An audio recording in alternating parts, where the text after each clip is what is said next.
first of all, let's define what you should be looking at.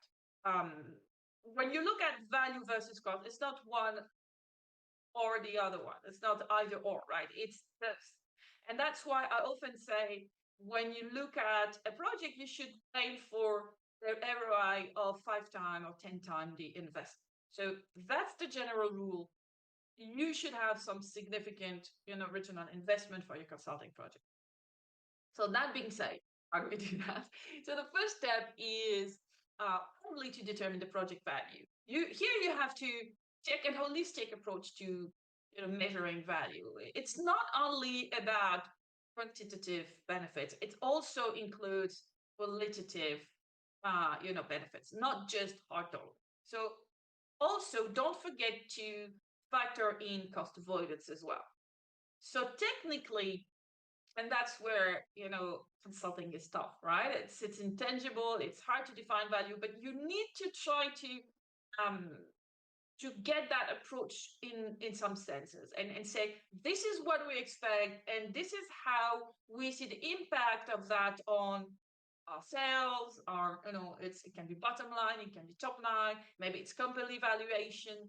um this is very important because this is how you can say this is what the value I expect, right?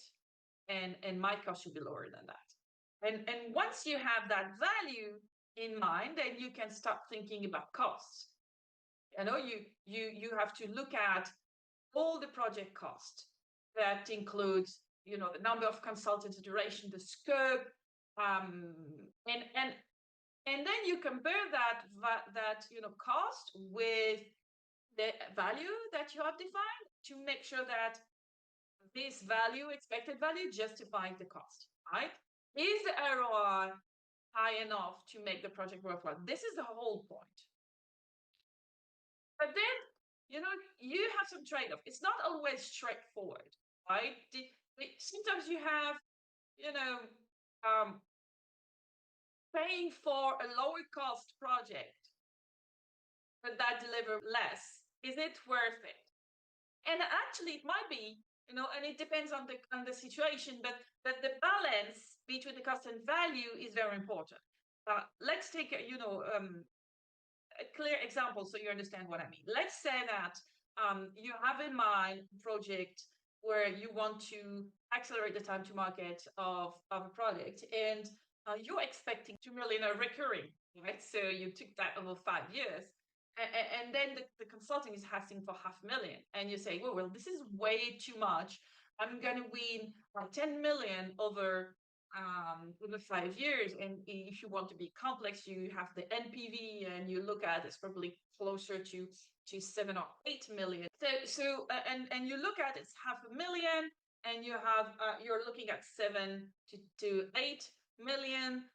So it's higher than the time 5 times 10. So maybe it's worth it, but 500,000 is a lot. And you have another consultant that comes in and he promises to deliver 1 million, and the cost will be 200K. And so it's 1 million over 5 years, it's 5 million, probably with the NPV closer to 3.5-ish, and it's only 200. So it's worth it, it's better. Or is it? Because at the end of the day, one will deliver close to 7.5 million net value if you take out the cost of the value, while the other one will bring you somewhere around 3.2. Right? So the question is not that simple, it's not straightforward. You need to think about, is it worth it to spend more? Sometimes it is. Sometimes it's not. So my example was on the side of it is worth it. But you see my point.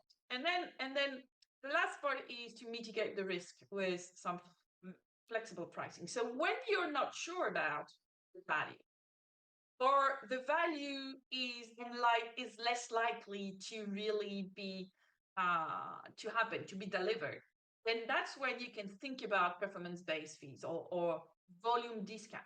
That allows you to manage cost and align the consultant incentive with your project success.